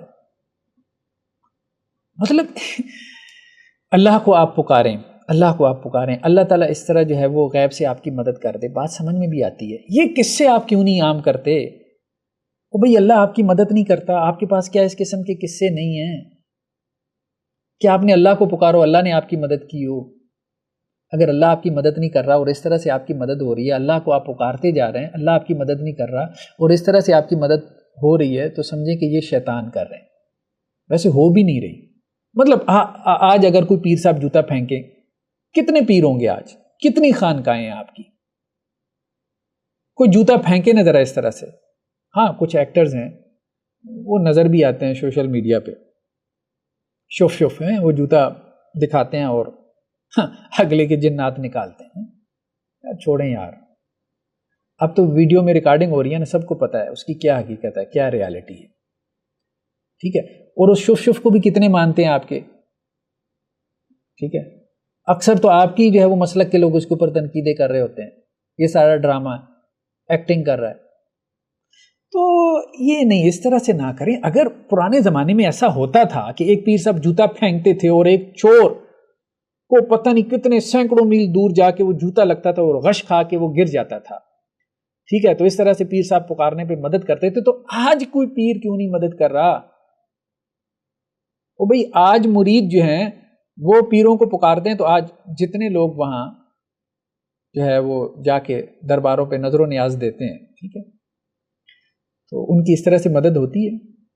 آج کوئی واقعہ رپورٹ ہو، میڈیا کے اندر آئے کہ اس طرح سے ہو رہا ہے، کوئی نہیں، جب سے کیمرے آئے ہیں سب کچھ یہ ساری جو ہے وہ حقیقت کھل گئی ہے، تو یہ نہ کریں، اس طرح سے نہ کریں۔ یہ بیسیکلی آپ ایک بات تو یہ کہ یہ امپاسبل ہے، ساری جھوٹی قصے کہانیاں من گڑت، کوئی سند ہے ہی نہیں، اگر ہوتی، اگر کچھ ایسا ہوتا تو آج بھی ہو رہا ہوتا، آج بھی ہو رہا ہوتا، ٹھیک ہے، تو یہ ایسی ہے جیسے کوئی دعویٰ کرتے میں مریخ سے آیا ہوں، بھائی اگر اس وقت جا سکتے تھے تو آج بھی جا سکتے ہو، آج بھی ہو آپ۔ تو کہنے کا مقصد یہ ہے کہ یہ اللہ کے لیے یہ بات ثابت ہے کہ جہاں سے اس کو پکارو تو اللہ تعالیٰ سنتا ہے، جہاں سے اس کو پکارو، ٹھیک ہے، بندہ اس طرح سے نہیں سن سکتا۔ بندے کے لیے اگر آپ اس طرح سے قوت سماعت ثابت کریں گے تو آپ شرک کریں گے، واضح طور پہ آپ شرک کریں گے۔ تو یہ ہے بنیادی طور پہ وہ مقدمہ جس کو سمجھنے کی ضرورت ہے کہ اس طرح سے بندوں کے لیے اگر آپ صفات ثابت کریں گے، ابھی تو ہم قرآن کی جب آیات پڑھیں گے نا تو اس میں ہم دیکھیں گے، اس بات کو کھولیں گے، ٹھیک ہے، مزید کھولیں گے انشاءاللہ سے۔ ابھی ہم نیکسٹ اپنے اس کی طرف جاتے ہیں، موضوع کی طرف۔ اب آپ دیکھیں کہ جیسے یہ ہم نے آپ کے سامنے جو ہے وہ کچھ نعتیں وغیرہ بھی رکھی ہیں، جیسے ہم نے گفتگو بھی کی ہے کہ سارے نبی تیرے در کے سوالی، سارے نبی تیرے در کے سوالی۔ اب آپ دیکھیں کہ یہ اللہ کے لیے، یہ اللہ کے لیے، سارے نبی اللہ کے سوالی ہیں، اللہ کے سوالی ہیں، اور آپ اس پہ کیوں نہیں قوالیاں بناتے؟ ہم یہی کہہ رہے ہیں کہ ایسی کوئی قوالی، ہر قوالی میں آپ نے شرک ڈالا ہوا، بھائی خدا سے مانگنے کے بھی قائل ہیں نا آپ لوگ، اور جب قائل ہیں تو اس پہ کیوں نہیں بناتے، اس پہ شاعری کیوں نہیں کرتے؟ کمال ہے، مطلب سارا توازن ہی آپ نے بگاڑا ہوا ہے۔ دوسرا کہ مولا علی یا شیر خدا میری کشتی پار لگا دینا، کشتی پار کبھی جو ہے وہ معین الدین چشتی لگا رہے ہیں، کبھی حضرت علی لگا رہے ہیں، کبھی جو ہے وہ شاہ عبد القادر جیلانی لگا رہے ہیں، یار کسی آپ کی شاعری میں کشتی جو ہے وہ اللہ تعالیٰ بھی پار لگاتا ہے کہ نہیں؟ تو خدا کو تو آپ نے جیسے کہتے ہیں نا معاذ اللہ ایک سٹپنی کے طور پہ رکھا ہوا ہے. وہ گاڑی میں جیسے سٹپنی ہوتی ہے نا اضافی طور پہ، جب ٹائر خراب ہو جائے تو اس وقت جب سٹپنی لگا لیتے ہیں. ٹھیک ہے، تو ہر وقت جو ہے وہ انبیاء سے مانگی جا رہے ہیں، ہر وقت اولیاء سے مانگی جا رہے ہیں، ان سے استعانت، ان سے مدد. ٹھیک ہے، اور خدا اس وقت یاد آتا ہے کہ جب دیکھتے ہیں کہ ہاں بھائی ہر دربار کا، ہر مزار کا چکر کاٹ لیا، اب کوئی جو ہے نا وہ کام نہیں ہو رہا، کوئی کام نہیں ہو رہا، کوئی نظر نیاز جو ہے نا وہ کام نہیں آ رہی، تو اب اللہ کے سامنے گر جاتے ہیں، یا اللہ اب تو ہی بہتر کر دے. یہی اللہ کو سٹپنی بنانا ہے. وہ اپنے اس رویے کے اوپر ذرا غور کریں کہ یہ جو عدم توازن آپ نے پیدا کر دیا ہے کہ جو قوالی، جو نعت آپ اٹھا کے دیکھیں اس میں جو ہے وہ اللہ سے مانگنے کا کوئی تصور ہی نہیں ملتا، 2-4% بھی نہیں ہے. یہ کہاں سے آ گیا؟ تو بہرحال ہم اب اگلی قسم کی طرف جاتے ہیں، وہ کیا ہے؟ شرک فی الاختیارات، اختیارات میں شرک. ٹھیک ہے، اب یہاں پہ بھی دیکھیں ذاتی اور عطائی کی بات ہے. یہاں پہ بھی بریلوی حضرات یہ کہتے ہیں کہ اللہ کے اختیارات ذاتی ہیں، بندوں کے عطائی ہیں. تو اللہ تعالیٰ نے جو ہے وہ بندوں کو اختیارات دے دیے، جبکہ اللہ تعالیٰ کہتے ہیں کہ نہیں دیے. یہ آیت دیکھیں، واللہ فضل بعضکم علی بعض فی الرزق، دیکھو اللہ نے تم میں سے بعض کو بعض پہ رزق میں فضیلت دی ہے، یعنی کسی کو اللہ نے زیادہ رزق دیا، کسی کو اللہ نے کم رزق دیا. ٹھیک ہے، اب اہم بات کیا ہے؟ اللہ تعالیٰ کیا کہہ رہے ہیں؟ فَمَن الَّذِينَ فُضِّلُوا، پس نہیں ہے وہ لوگ جن کو اللہ نے فضیلت دی ہے، بِرَادِّ رِزْقِهِمْ، کہ اپنا رزق جو ہے وہ لوٹا دیں، عَلَىٰ مَا مَلَكَتْ أَيْمَانُهُمْ، اپنے غلاموں پہ، فَهُمْ فِيهِ سَوَاءٌ، اور اس میں وہ برابر ہو جائیں. أَفَبِنِعْمَتِ اللَّهِ يَجْحَدُونَ، کہ اللہ کی نعمتوں کا انکار کرتے ہیں. اللہ تعالیٰ یہ کہہ رہے ہیں کہ کچھ لوگوں کو اللہ نے دی ہے، ٹھیک ہے، وہ امراء ہیں، کچھ لوگوں کو اللہ نے رزق نہیں دیا، وہ غرباء ہیں، یا ایک مالک ہے اور ایک اس کا غلام ہے. اب کوئی مالک یہ پسند کرتا ہے کہ اپنے غلاموں میں اور اپنے نوکروں میں اپنے سارا مال تقسیم کر دے اور سب کے پاس مال برابر آ جائے. مطلب تم اپنے بارے میں سوچو نا، اللہ تعالیٰ یہ پوچھ رہے ہیں، تم اپنے بارے میں سوچو کہ تمہارے پاس مال ہو، کیا تم پسند کرو گے کہ اپنے نوکروں میں وہ مال تقسیم کر دو؟ اللہ نے تمہیں جو ہے وہ اربوں دیے، ٹھیک ہے، وہ تم اپنے نوکروں میں تقسیم کر دو اور سب کے پاس برابر ہو جائے. دنیا میں کوئی انسان ایسے کرتا ہے؟ اپنی دولت کو اس طرح سے تقسیم کرتا ہے؟ یا اسی طرح سے اپنے اختیار کو اس طرح سے تقسیم کرتا ہے؟ کیونکہ رزق میں اختیار بھی آ جاتا ہے کہ اللہ نے اس کو اتھارٹی اور اختیار دیا ہے اور وہ اپنا اختیار کیا کرے؟ تقسیم کرتے. پرائم منسٹر جو ہے وہ کہے کہ جی یہ میرا اختیار ہے، یہ میں سارے وزراء میں تقسیم کرتا ہوں، یا وزراء کہیں کہ یہ ہمارے اختیارات ہیں، یہ ہم سارے اپنے نچلے طبقے میں ماتحتوں میں تقسیم کر دیتے ہیں، جو ہمارے اختیارات ہیں وہ ہم ان کو دے دیتے ہیں. کیا حضرت انسان تو یہ پسند کرتا ہے؟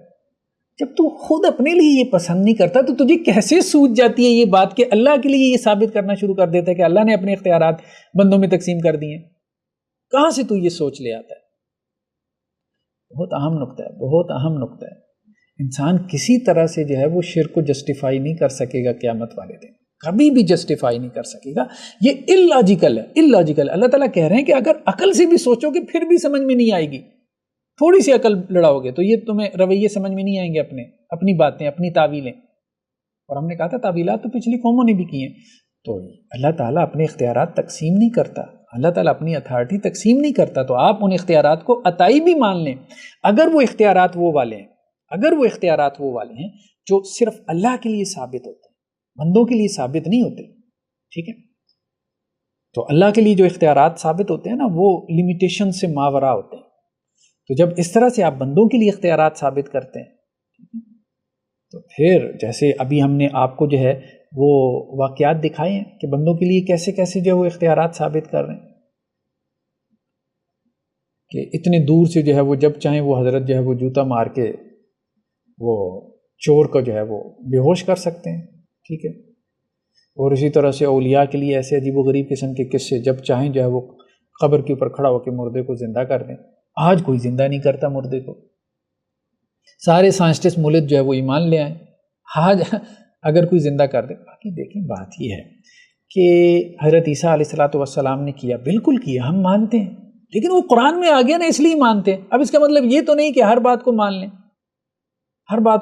ایک کام اللہ کے رسول صلی اللہ علیہ وسلم کے ہاتھوں ہوا ہے تو ٹھیک ہے ہم اس کو مانتے ہیں. اب آپ کہیں کہ چونکہ آپ وسلم کے ہاتھوں ہوا ہے تو اب باقی جس کے حوالے سے بھی بیان کریں تو اب آپ مان لیں. کیوں مان لیں بھائی؟ جب تک دلیل نہ ہو، جب تک سند نہ ہو.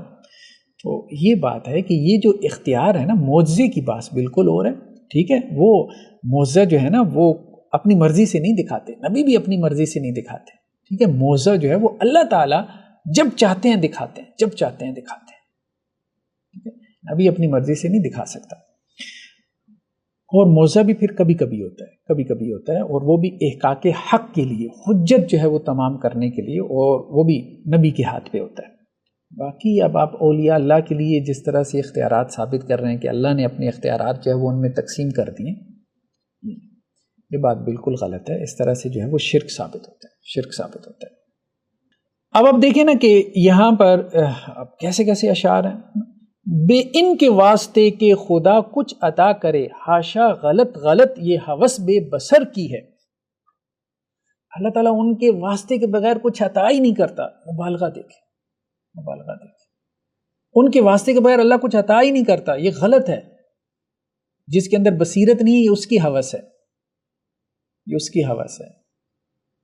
یہ ان کے اچھوں کے اشعار ہیں، اچھے اچھوں کے اشعار ہیں. اللہ تعالیٰ کیوں نہیں؟ اللہ تعالیٰ تو کہتا ہے مجھے براہ راست پکارو میں عطا کرتا ہوں. آپ کہہ رہے ہیں کہ واسطے کے بغیر اگر آپ پکاریں گے تو اللہ عطا ہی نہیں کرتا. یہ کیسی بات ہے یار؟ دنیا میں سب کو مل رہا ہے، براہ راست لوگ پکاری جا رہے ہیں. اللہ تعالیٰ جو ہے وہ ہر مسلک میں ایسے لوگ موجود ہیں، اللہ تعالیٰ ان کو دے رہے ہیں. کیسی عجیب باتیں کر رہے ہیں. کتنا مبالغہ آمیز بیان ہے یہ کہ بغیر ان کے واسطے کے اللہ تعالیٰ عطا ہی نہیں کرتا. کیسا مبالغہ آمیز بیان. اور تبسل پہ ہمارا جو لیکچر ہے وہ تفصیل سے سنیں. پھر دیکھیں کہ بندوں کے اختیارات اللہ سے بھی بڑھا دیتے ہیں. معاذ اللہ. یہ اگلا شعر دیکھیں. خدا دے پکڑے چھڑاوے محمد، محمد دے پکڑے چھڑا کوئی نہیں سکتا. اللہ پکڑ لے، ٹھیک ہے، تو محمد صلی اللہ علیہ وسلم چھڑا لیں گے، اور محمد پکڑ لیں تو کوئی چھڑا نہیں سکتا. معاذ اللہ ثم معاذ اللہ ثم معاذ اللہ. تو بندوں کے اختیارات اللہ کے برابر ثابت کرتے ہیں، اور پھر یہ کہ اللہ سے زیادہ ثابت کرنے کی کوشش کرتے ہیں، زیادہ ثابت کرنے کی کوشش کرتے ہیں. یہ بہت بڑا شرک ہے. یہ شرک فی الاختیارات ہے. اس پہ ہم مزید آگے چل کے بھی جو ہے وہ گفتگو کریں گے انشاءاللہ سے. نیکسٹ کیا ہے ہمارے پاس؟ وہ ہے شرک فی الحقوق. شرک فی الحقوق میں جو بریلوی حضرات ہیں انہوں نے کیا بنیاد بنائی ہے، ٹھیک ہے، اس کو بھی ذرا ہم سمجھ لیں. وہ یہ کہتے ہیں کہ جی ایک ہے کہ اللہ کو لائق عبادت سمجھنا، مستحق عبادت سمجھنا. تو اگر کوئی اللہ کو لائق عبادت یا مستحق عبادت سمجھ کے کوئی عبادت کرے، عبادت سے مراد مثال کے طور پہ سجدہ کرے، کیونکہ سجدہ بھی عبادت ہے، تو پھر تو شرک ہے اور یہ دائرہ اسلام سے خارج ہو جاتا ہے. یہ اعلیٰ حضرت نے بھی لکھا ہے. لیکن اگر جو ہے نا وہ عبادت محض ہو، یا پھر یہ ہے کہ تعظیم کے لیے ہو، تعظیم کے لیے ہو، تو پھر وہ شرک نہیں ہے. ٹھیک ہے. تو اب جیسے دیکھیں، جو کچھ بھی مانگنا ہے در مصطفیٰ سے مانگ، بھر دو جھولی میری یا محمد.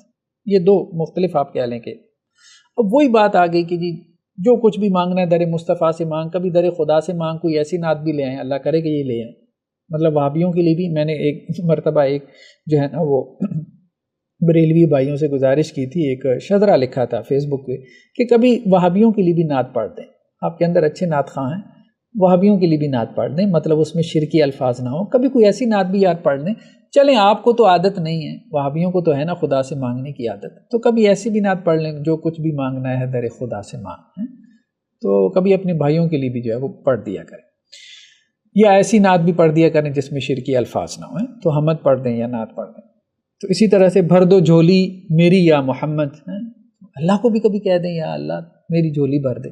کبھی اس طرح سے نہیں ہے، بس کوئی توجہ نہیں ہے. اللہ تعالیٰ معاف فرمائے. خیر، تو یہ جو انہوں نے فرق کیا ہے کہ لائق عبادت اور مستحق عبادت سمجھ کے اگر کوئی عبادت کرے گا، سجدہ وغیرہ کرے گا تو پھر شرک ہوگا، ورنہ نہیں ہوگا. تعظیماً کرے گا تو یہ حرام ہوگا لیکن شرک نہیں ہوگا. تو اس بات کو ذرا ہم سمجھتے ہیں. دیکھیں اس پہ اعلیٰ حضرت کے نے جو عبادت کے حوالے سے ڈیفینیشن کی ہے، پہلے ہم اس ڈیفینیشن کو دیکھ لیتے ہیں، ٹھیک ہے، پھر ہم جو ہے نا وہ آگے چلتے ہیں، اس پہ گفتگو کرتے ہیں. یہ بھی جلد 29 ہے، پیج نمبر 648. تو اس پہ کسی نے ان سے سوال کیا ہے. وہ سوال بھی جو ہے نا وہ اسی طرح سے ہے کہ آپ عبادت کو ڈیفائن کر دیں ہمارے لیے. ٹھیک ہے. مسئلہ 213 کے تحت کیا فرماتے ہیں علماء دین متین اس مسئلہ میں کہ عبادت جس کے غیر خدا عز و جل کو کرنے سے آدمی مشرک ہو جاتا ہے اس کی کیا تعریف ہے جو جامع اور مانع ہو. ٹھیک ہے. اب اس کے جواب میں ایک تو انہوں نے جو ہے وہ کچھ حوالے نقل کیے ہیں کہ فلاں فلاں جو ہے وہ اہل علم یہ کہتے ہیں کہ عبادت انتہائی عاجزی اور انکساری کا نام ہے. عبادت جو ہے وہ تذلل یعنی عاجزی اور انکساری کا نام ہے. ٹھیک. اس کے بعد انہوں نے اور بھی کچھ باتیں اسی طرح سے کی کہ جس سے اللہ تعالیٰ کے حکم سے اس کی تعظیم کے بغیر کچھ بھی مراد نہیں ہوتا، یعنی اللہ تعالیٰ جو ہے اس کی تعظیم مراد ہے. پھر ایک اور حوالہ دیا عبادت وہ ہے کہ جس کے کرنے پہ ثواب دیا جاتا ہے. ٹھیک ہے. تو ثواب کی نیت سے جب آپ کوئی کام کرتے ہیں یا جس پہ ثواب ملتا ہے وہ عبادت ہے. جب آپ اللہ کی تعظیم کے لیے کوئی کام کرتے ہیں تو وہ عبادت ہے. جب آپ اللہ کے سامنے عاجزی اور انکساری ادا کرتے ہوئے جو ہے عاجزی اور انکساری کے ساتھ کوئی کام کرتے ہیں تو وہ عبادت ہے. اسی طرح سے انہوں نے اور بھی جو ہے وہ تشریحات دی ہیں. خیر اس میں خود انہوں نے کیا تعریف کی ہے وہ یہ کہتے ہیں یہ تعریفیں بجائے خود قابل تعریف ہیں، لیکن میں کیا کہتا ہوں، میں یہ کہتا ہوں اللہ کی توفیق سے عبادت کسی کو اقصی غایات تعظیم کا مستحق جان کر اس کی تعظیم بجا لانا ہے، اور اس سے باعتقاد مذکور اس کے لیے تذلل نیز اس کے امر کا امتثال اس حیثیت سے کہ اس کا امر ہے. خیر بہت مشکل اردو ہے، عام لوگوں کو سمجھ نہیں آتی، درس نظامی والے سمجھ سکتے ہیں. میں اس کو مختصر الفاظ میں بیان کر دیتا ہوں کہ مطلب کسی کو تعظیم کا مستحق سمجھ کے جب آپ اس کی تعظیم کرتے ہیں اور اس کے سامنے عاجزی اور انکساری اختیار کرتے ہیں، یعنی اس کا مستحق سمجھ کے، کسی کو تعظیم کا مستحق سمجھ کے اس کی تعظیم کرنا اور اس کے سامنے عاجزی اور انکساری جو ہے وہ اختیار کرنا، اس کو جو ہے وہ اللہ کا حکم سمجھتے ہوئے، امر شرعی سمجھتے ہوئے، تو یہ اصل میں عبادت ہے.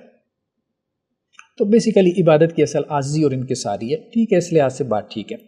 لیکن یہ جو نقطہ ہے نا کہ کسی کو لائق عبادت مستحق عبادت سمجھ کے جو ہے وہ عبادت کی جائے تبھی شرک ہے، ورنہ وہ شرک نہیں ہے. دیکھیں اگر کوئی بندہ بت کو سجدہ کر رہا ہے، کہتا ہے میں اس کو مستحق عبادت نہیں سمجھتا، میں مستحق عبادت سمجھتا ہوں اللہ کو، یہ بت تو کیا ہے، ایک فارم ہے، ایک شکل ہے اور کچھ بھی نہیں ہے. ٹھیک ہے. جیسے ہزاروں جو دریا، یہ باقاعدہ فلسفی ہے ہندو مت میں. آپ کو میں نے لاسٹ لیکچر میں کچھ ان کے کوٹیشنز دکھائی تھی ان کے فلاسفرز کی، کہ جس طرح ہزاروں دریا جو ہے وہ ایک سمندر کی طرف اشارہ کرتے ہیں، اسی طرح یہ جتنے بت ہیں یہ ایک کی طرف اشارہ کرتے ہیں. ٹھیک ہے. تو یہ بت کچھ بھی نہیں ہے. جس طرح ہزاروں دریا مل کے ایک سمندر بناتے ہیں تو یہ سارے مل کے ایک خدا بنا رہے ہیں. تو ہندوؤں میں بھی یہ فلسفی ہے. وہ کہتے ہیں کہ جی یہ بت مستحق عبادت تو نہیں ہے، یہ تو مٹی کا پتھر کا بنا ہوا ہے، ہم اس کو پیدا کرتے ہیں، خود ہی بناتے ہیں. ٹھیک ہے. یہ کہاں سے مستحق عبادت ہو گیا؟ کسی ہندو سے پوچھیں، اس کی مت ماری ہے، وہ کہے کہ جی یہ بت مستحق عبادت ہے. وہ اس کو مستحق عبادت کہاں سے سمجھے گا؟ وہ بت کو جس کو اپنے ہاتھ سے بناتا ہے. ٹھیک ہے. کہنے کا مقصد یہ ہے کہ اور اس کو اٹھا کے توڑ بھی دیتا ہے، یہ نہیں ہے، وہ اس کو مستحق عبادت نہیں سمجھتا. اصل بات یہ ہے کہ جس طرح اللہ کی عبادت کی جاتی ہے اسی طرح کسی بندے کی عبادت کی جائے تو یہ شرک ہے. یہ شرک ہے. جو عبادت اللہ کے لیے روا ہے جیسے سجدہ، وہ جب بندے کے لیے کیا جائے تو یہ شرک ہے. شریعت نے اس سے منع کر دیا، آپ صلی اللہ علیہ وسلم نے بھی منع کر دیا، تو یہ شرک ہے اصل میں. تو تعظیماً جو ہے وہ آپ اللہ کے لیے سجدہ کرتے ہیں تو یہ عبادت ہے، اور اسی طرح سے تعظیماً اگر آپ بندے کے لیے سجدہ کریں گے تو ظاہری بات ہے یہی شرک ہو جائے گا. اور عبادت اصل میں عبادت کیا ہے؟ دیکھیں بات یہ ہے کہ عبادت کی تعریفات بہت زیادہ کی گئی ہیں، تذلل، عاجزی، انکساری، محبت کے ساتھ اللہ کی اطاعت اور فرما برداری. لیکن قرآن کیا کہتا ہے؟ ہم نے تو اصل میں قرآن کے اوپر اپنی نقطہ نظر کی بنیاد رکھنی ہے نا. بہت اہم بات ہے، بہت اہم بات ہے. قرآن نے عبادت کی کیا تعریف کی ہے؟ تو یہ ہمارے سامنے جو ہے وہ قرآن مجید کی آیت ہے، اور پھر ہم حدیث سے بھی دیکھتے ہیں. وقال ربکم ادعونی استجب لکم، تمہارے رب نے کہا کہ مجھے پکارو میں تمہاری دعا پوری کروں گا. ان الذین یستکبرون عن عبادتی، جو میری عبادت سے تکبر کرتے ہیں. پیچھے حکم کیا ہے؟ ادعونی، مجھے پکارو. ٹھیک ہے، مجھے پکارو. اللہ تعالیٰ کہہ رہے ہیں مجھے پکارو. آگے کیا کہا جا رہا ہے؟ جو میری عبادت سے تکبر کرے گا، یعنی دعا کو عبادت کہا قرآن نے. دعا کو قرآن نے کیا کہا؟ عبادت کہا. پھر ترجمے پہ غور کریں. تمہارے رب نے کہا کہ مجھے پکارو میں تمہاری دعا قبول کروں گا. تمہارے رب نے کہا. اور جو لوگ میری عبادت سے تکبر کرتے ہیں، یہاں عبادت وہی دعا ہی ہے. ٹھیک ہے. تو وہ جہنم میں داخل ہوں گے. یعنی جو مجھے نہیں پکارتے وہ جہنم میں داخل ہوں گے. تو اب ساروں کو پکار رہے ہیں، اللہ کو پکار ہی نہیں رہے. میں نے کہا ہر نعت کے اندر رسول اللہ صلی اللہ علیہ وسلم کو پکار رہے ہیں، اللہ کو پکارنے والی جو ہے وہ کوئی حمد آ ہی نہیں رہی. ہر قوالی میں رسول اللہ صلی اللہ علیہ وسلم اولیاء کو پکار رہے ہیں، اللہ کو پکارنے والی کوئی نظم آ ہی نہیں رہی. ٹھیک ہے، کوئی نشید آ ہی نہیں رہا. اب دیکھیں یہ سنن ترمذی کی حدیث ہے، علامہ البانی نے اس کو صحیح کہا ہے 2969۔ آپ صلی اللہ علیہ وسلم نے قرآن کی اسی آیت کی تشریح میں فرمایا، نعمان بن بشیر رضی اللہ عنہ کہتے ہیں کہ نبی کریم صلی اللہ علیہ وسلم نے فرمایا اس آیت کی تفسیر میں وقال ربکم ادعونی استجب لکم، پھر آپ صلی اللہ علیہ وسلم نے سورہ مومن کی آیت پڑھی، ٹھیک ہے، اور کیا فرمایا؟ دعا ہی عبادت ہے۔ عربی کے الفاظ کیا ہیں؟ الدعاء هو العبادہ، دعا ہی عبادت ہے۔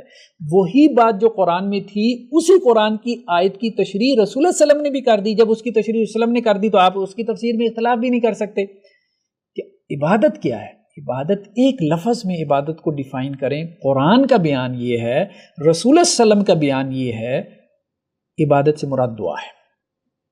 تو دعا آپ اللہ کے علاوہ کسی سے نہیں کر سکتے۔ ندا میں اور دعا میں فرق ہے۔ ندا یہ ہے کہ کسی کو کوئی کام کہنا، پکارنا، یار میری مدد کر دو۔ دعا کیا ہے؟ دعا یہ ہے کہ اب میں یہاں بیٹھا ہوں اور اللہ تعالیٰ کو پکار رہا ہوں، ٹھیک ہے، اور ایک وقت میں بہت سے لوگ اللہ تعالیٰ کو پکار رہے ہیں اور اللہ تعالیٰ جو ہے وہ ان کو سن رہا ہے، ٹھیک ہے۔ تو کہنے کا مقصد یہ ہے کہ جس طرح سے اللہ کو پکارنا چاہیے، جس طرح سے خالق کو پکارنا چاہیے، یعنی اللہ کی صفات کو سامنے رکھتے ہوئے، جب آپ وہی صفات بندوں میں ثابت کرتے ہوئے اس طرح سے بندوں کو پکاریں گے تو یہ اصل میں شرک فی الدعا ہے، ٹھیک ہے۔ اب اس میں یہ مثالیں دینا کہ جی ہم کسی کو رستے میں پکارتے ہیں اور یار یہ بوجھ مجھے 2 بوری بوجھ ہے، یہ ذرا اٹھا کے میرے کندھے پہ رکھنا، تو یہ بھی تو دعا ہے۔ او بھائی یہ دعا نہیں ہے، یہ دعا نہیں ہے۔ آپ سمجھیں ہم نے جو بات شروع سے مقدمہ قائم کیا وہ کیا کیا؟ دعا سے مراد کیا؟ دعا بھی ایک اصطلاح ہے۔ دعا سے مراد صرف پکارنا نہیں ہے، یہ تو آپ فلاں کو پکارتے ہو یار ادھر آنا، اس طرح نہیں، ہر پکار تو دعا نہیں ہے نا۔ اصل بات یہ ہے جب آپ کسی کو پکاریں، کسی نبی، رسول یا کسی ولی کو پکاریں، کس طرح سے پکاریں؟ اس طرح سے پکاریں جیسے اللہ کو پکارا جاتا ہے، یعنی اللہ کا ایک جو ہے نا وہ آپ کے ذہن میں اللہ کے حوالے سے، اللہ کی ذات اس کی صفات کے حوالے سے آپ کا ایک عقیدہ ہے۔ اب اللہ کی ذات اور صفات کے حوالے سے وہی صفات آپ کسی بندے میں، نبی، رسول یا کسی ولی مقرب میں مان لیں اور اس کو اسی طرح سے پکارنا شروع کر دیں جیسے اللہ کو پکارا جاتا ہے۔ جیسے مشکل میں انسان سمندر میں جہاز ڈوب رہا ہے، اللہ کو پکارتا ہے، بلکہ مشرکین مکہ تو اس وقت اپنے بتوں کو چھوڑ دیتے تھے، صرف اللہ کو پکارتے تھے۔ قرآن نے اس پہ تبصرہ کیا، ٹھیک ہے۔ تو اب اس وقت میں کوئی جو ہے وہ، جبکہ مشرکین بھی جو ہے وہ اللہ کو پکارتے تھے بتوں کو چھوڑ کے، اس وقت میں کوئی جو ہے وہ پکارنا شروع کر دے کسی نبی کو، کسی رسول کو، کسی ولی کو، تو یہ اصل میں جو ہے وہ، جیسے ہم نے کہا نا کہ قوت سماعت ایسی مان لے نبی اور رسول میں اور ولی میں جو دنیا سے چلے گئے، جیسے اللہ کے لیے وہ قوت سماعت ثابت ہے، ان کی صفت علم ایسے مان لے جیسے اللہ کے لیے وہ صفت علم ہے، پھر ان کو پکارے، تو یہ شرک فی صفات کرتی ہے، ان کو پکار رہا ہے، یعنی اس طرح سے پکارا ہے جیسے خالق کو پکارا جاتا ہے، جیسے رب کو پکارا جاتا ہے۔ یہ صرف اللہ کا حق ہے، اس طرح سے پکارنا صرف اللہ کا حق ہے، ٹھیک ہے، ورنہ تو مستحق عبادت تو جو ہے وہ بت پرست بھی نہیں سمجھا بتوں کو، اس بات کو سمجھنے کی ضرورت ہے۔ اب یہ دیکھیں نا، یہ سورہ یونس کی آیت ہے ہمارے سامنے 22، کہ اللہ تعالیٰ ہی ہے جو تمہیں خشکی میں اور سمندر میں چلاتا ہے، جب کہ تم جو ہے وہ کشتیوں میں ہوتے ہو، اور وہ کشتیاں جو ہے وہ ایک بہت ہی تازہ ہوا کے ساتھ جو ہے وہ چل رہی ہوتی ہیں تمہیں لے کے سمندر میں، اور تم بڑے خوش ہوتے ہو، تو اچانک تیز و تند ہوا آ جاتی ہے اور ہر طرف سے موجیں اٹھتی ہوئی آتی ہیں سمندر کی، اور انہیں یہ گمان ہو جاتا ہے کہ انہیں گھیر لیا گیا۔ دعوا اللہ مخلصین لہ الدین، اس وقت وہ اللہ کو پکارتے ہیں، اس کے لیے اپنی پکار کو خالص کرتے ہوئے کہ اگر تو نے ہمیں نجات دے دی تو ہم لازماً شکر گزار بندوں میں سے ہو جائیں گے۔ یہ مشرکین مکہ کا بیان ہے۔ ویسے تو بتوں کو پکارتے تھے، لیکن جب سمندر میں کشتیاں لے کے جاتے تھے تجارت کے لیے، تو اس وقت جب طوفان گھیر لیتا تھا تو اس وقت انہیں صرف خدا یاد آتا تھا کہ اگر آپ نے نجات دے دی تو یا اللہ اس سمندری طوفان سے ایک مرتبہ نکال لیں، ٹھیک ہے۔ تو مشرکین نے مکہ تو بعض مقامات پہ اللہ کو پکارتے تھے، لیکن ہمارے ہاں بدقسمتی یہ ہے کہ اتنی بڑی مشکل میں بھی انبیاء کو اور رسولوں کو اور اولیاء کو پکاریں گے، میری کشتی پار لگا دے، ٹھیک ہے۔ قرآن کیا کہہ رہا ہے؟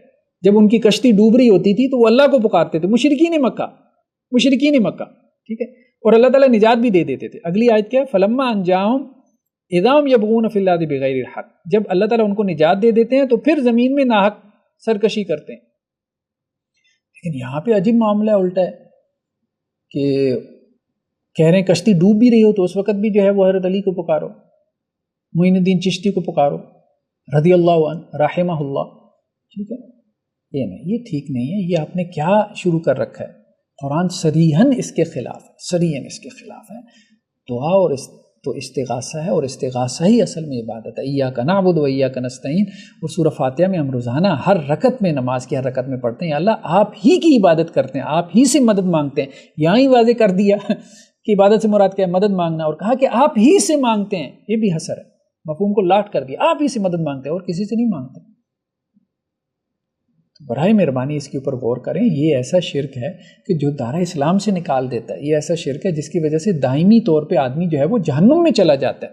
باقی زید بکر فلاں عالم دین کافر ہے، مشرک ہے، ٹھیک ہے، جہنم میں جائے گا۔ دیکھیں بات یہ ہے کہ ہم اس بارے میں یہ کہتے ہیں کہ یہ ہمارا فیلڈ نہیں ہے، یہ ہمارا میدان نہیں ہے، ٹھیک ہے؟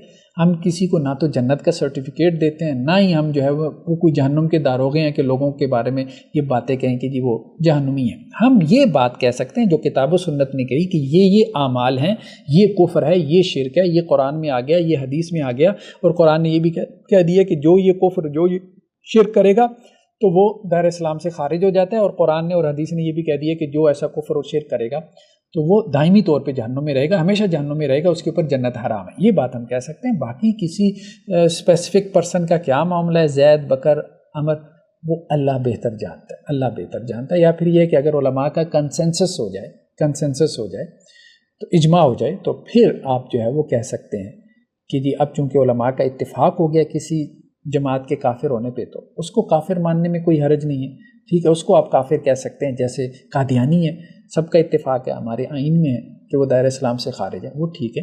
لیکن جن کے بارے میں علماء کا اختلاف ہے کہ وہ کافر ہیں، مشرک ہیں کہ نہیں ہیں، ظاہری بات ہے جب علماء کا اختلاف ہے تو اس میں آپ کسی کو کیا مجبور کر سکتے ہیں؟ سب کے پاس اپنی اپنی دلیل ہے، اپنی اپنی رائے، تو وہ اپنی اپنی رائے کے مطابق جو ہے وہ دیکھیں۔ اب اعلیٰ حضرت نے اگر فتوے لگائے ہیں کفر اور شرک کے تو ان پہ بھی لوگوں نے ان کو بھی کافر اور مشرک بنایا اور سمجھتے ہیں، ٹھیک ہے، لوگ ان کو بھی سمجھتے ہیں، تو ٹھیک ہے، وہ تو چل ہی رہا ہے۔ لیکن ہم یہ کہہ رہے ہیں کہ بس کفر اور شرک کو ہمیں واضح کرنا چاہیے۔ فتویٰ لگانے سے نا ایک ری ایکشن پیدا ہوتا ہے اور اگلا جو ہے وہ آپ کی بات کو غور سے سنتا نہیں ہے، ٹھیک ہے؟ تو یہ بات ہے۔ جزاکم اللہ خیرہ۔ اب ہم نیکسٹ جو ہے وہ ایپیسوڈ کے اندر ہم ڈسکس کریں گے اس بات کو کہ قرآن میں جو شرک کا تصور ہے اس کو ہم تفصیل سے بیان کریں گے۔ السلام علیکم ورحمۃ اللہ وبرکاتہ۔